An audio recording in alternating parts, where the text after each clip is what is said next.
What's going on, everyone? So Los Angeles Lakers take on the New Orleans Pelicans, and they will have no LeBron James, which I'm okay with. I know people are kind of mixed on that. Look, at this stage, year 41, year 23, age 41. There we go. Right? He's not going to be able, he'd have to play every game the rest of the way, essentially, in order to make all NBA and all that other stuff. There's no point in trying to push him and force it. We need a healthy LeBron James come playoff time. I've talked about it. I think this team is good enough to make the playoffs. You get the right matchup or two, sure. Could they make the second round or something like that? Sure.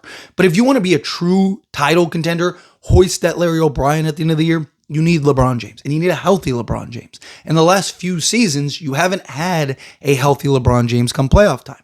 We're not better without LeBron, but we can get through the regular season with LeBron. That doesn't mean I don't want, hey, just sit out till the playoffs, right? I still need him in rhythm. I still need him to develop chemistry with this team, particularly Luka, Austin Reeves, and LeBron James, right? There's still things that need to happen, but I'd rather be overly cautious with LeBron than try to force him and rush him through things. But besides LeBron being out, we're also going to have Marcus Smart missing his second game.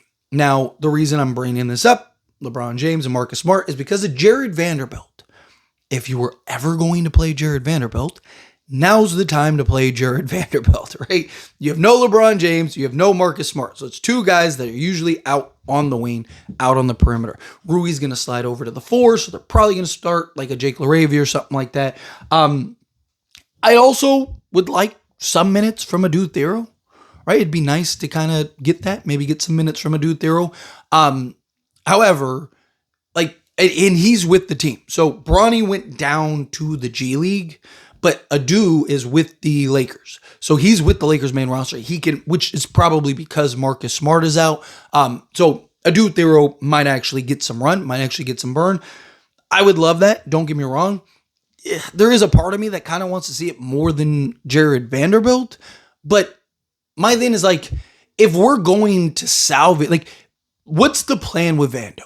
Is my thing. I've talked about this a lot because he's gotten 4 DNPs. He's not hurt. He's not nothing. They didn't have Marcus. They're playing Maxi Kleba and Gabe Vincent over, a Jarred Vanderbilt. And, there could be several reasons. Maybe he's dealing with a little nagging thing we don't know about, but it's not big enough to actually sit him out. Maybe it's just something where the Lakers are trying to showcase guys. Maybe it's a scenario where the Lakers are trying to keep him low key. Right? I talked about that with Max Christie a couple years ago, and people told me I was crazy, and then he just didn't play, and everyone's like, what is going on, right? And then they got him for $8 million a year, right? So maybe it's something where they are trying to make some type of wing trade, some type of depth trade, and teams are asking for him. I don't know, right? That is a little more of a tinfoil hat theory, but still, who knows? There's a million reasons why it could happen. It could also just be as simple as he's fallen out of the rotation because his liability on offense. But he is so good in other areas. He hasn't been peak 2023 Jarred Vanderbilt. He hasn't. But he's been good. He's been good enough to at least play 10 minutes a night, right? And his versatility and his defense, especially in some of the games we've played, right? Particularly those Utah games, right? Keontae George was killing the Lakers, killing us. And it was why not throw Jarred Vanderbilt out there and just see if he can slow him down? Even if he doesn't, can't be worse than what it is right now, right? Where he's just lighting us up every possession. So maybe you can slow him down. Maybe you can kind of put yourself in a position to where, you can maybe have blown that game out earlier. Would have been nice, but, we haven't seen Jarred Vanderbilt hit the floor at all. If Vando doesn't get any burn tonight, he's not even getting garbage time minutes. Mate, it's one thing if it's at least he's getting garbage time minutes. So he's just the 11th guy type thing or the 10th guy and they're only running 9, right? No, he's literally they're playing, guys like Bronny and stuff like that over Jarred Vanderbilt. So to me, it's either they've just lost all hope in Vando and he's really fallen out of that favoritism ladder, or he's just, I don't know. Like I said, maybe it's to try to salvage him so that way you don't have to trade him. You kind of keep things in a wraps. But usually guys fall out of the rotation because, they're hurt. And even if Vando plays in exactly peak the way that you want him to play, right? Teams might ask for him, but his value is not going to be through the roof. And if it is, then that it might make it easier to get that guy you need, right? Like I'm not like to me personally, unless again, if you're not going to play Jarred Vanderbilt, you got to trade him, right? Like if he's making $11 million a year to just sit on the bench, right? Like you got to do something else. If you're going to play him, if it's one of those things where, hey, we're trying to showcase guys to like trade those guys so then Vando can be back in the rotation, then fine. But we don't know. That's the problem. And I can't call Rob Pelinka and be like, hey, Rob, what the deal is, right? Like, so to me, it's like, if you're not going to play him, trade him. But personally, if I was to trade, like he's lower, like if you list off all the guys you need to trade, to me, he's kind of lower on that totem pole than he is, some of these other guys, like a Gabe Vincent. I mean, unless Gabe continues to play to the level that he does, but even Jarred Vanderbilt, I think there's arguments to be made. More versatile defensively, better rebounder, right? Like, obviously, you need the shooting. Lakers have been so poor three-point shooting-wise. But also, let's say you trade Jarred Vanderbilt for, say it's Rui and Jarred Vanderbilt for Andrew Wiggins, right? Just example. I still think you need a guy to replace Jarred Vanderbilt because we have issues despite having Jarred Vanderbilt, right? And the crazy thing is Jarred Vanderbilt is exactly what this team needs, right? So it's one of those things where it's like, it's very questionable why he's not playing it at all, right? Like, I can understand not playing him 20, 30 minutes, right? Like, but it's also on the other side, it's hard to say, like, JJ, what are you doing? Because the Lakers just keep winning, right? Like, if the Lakers were like, if Keontae George torched us and we lost that game, JJ, what are we doing, man? Like, you had a guy on the bench that could have fixed that, solved that, but we didn't.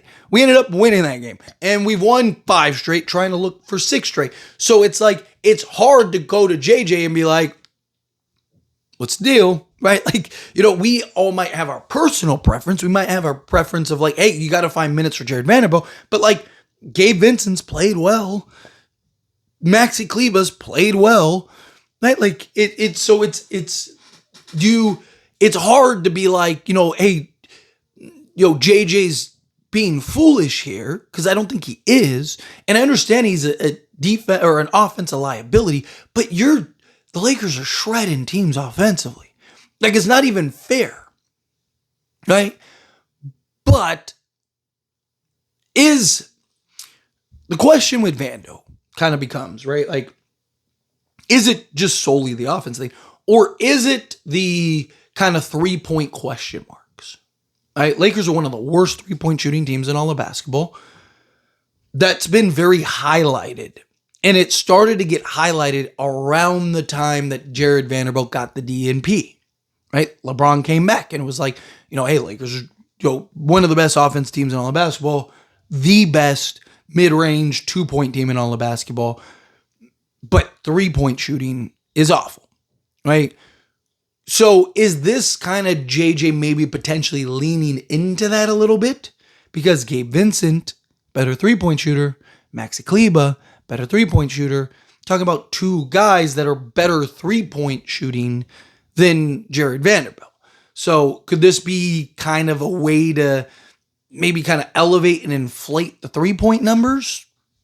Possibly, right? Like, I don't think that that's a crazy idea, given that, like, right when Jarred Vanderbilt started getting DNPs is right when that started really getting highlighted, and all the ESPN and everyone's doing all these things. We're like, Lakers are the best offense team. It was like started with the OKC game, because they were making those stats where like Lakers were number 1, OKC was actually number 2, and then it just kind of snowballed from there. And now it's like, okay, now Jarred Vanderbilt's getting DNPs, and he's going with the guys that are just better 3-point shooters, right? That maybe don't make as much sense in other areas that Jarred Vanderbilt provides. But to me, it's like, if you were ever going to play Jarred Vanderbilt, this is it, right? No LeBron, no Marcus Smart. You're literally down 2 wings. You're down 2 perimeter defensive guys. You're down 1 of your athletic guys, right? Like, so you're down all of that. And then what, you're not going to play Jarred Vanderbilt? I mean, again, if he plays like a dude Thero, let's say he plays Thero like 15 minutes, right? be kind of hard. I'm not going to lie. I'd probably be like, oh, yeah, especially if Thero does well. But like, and if you were ever going to play Thero, it's probably against the Pelicans. Right? Like, so, but like if he does, like if they don't play Thero and they don't play Jarred Vanderbilt, if they don't play Thero, like I don't think that's like a huge, I want him to get minutes. I want him to see the floor. I want him to get play. But if they don't, I don't think that that's like Chicken Little, the sky is falling. Like again, he's a rookie. They're trying to, continue this win streak. But like if you don't play Thero and you don't play Jarred Vanderbilt, right, and they just like kind of play Maxi Kleber at the 4 more, and then Rui Hachimura at the 3 with Jake LaRavia at the 3 and stuff like that, or maybe a Gabe Vincent lineup, right? Like I could see them going like Luca Reeves, Gabe Vincent, Rui Hachimura, and DeAndre Ayton, right? And they start doing that, and they basically don't play Jarred Vanderbilt again. It's like you got to trade him at that point. But anyway, as always, this is a discussion. Pass question you. Let me know your thoughts and opinions down in the comments. That being said, if you haven't liked this video, hit that like button. Helps me out. So we enjoy these types of videos. Truly appreciate it. Not subscribe channel, hit that subscribe button. Turn on the bell notifications. Appreciate y'all. See you in the next one.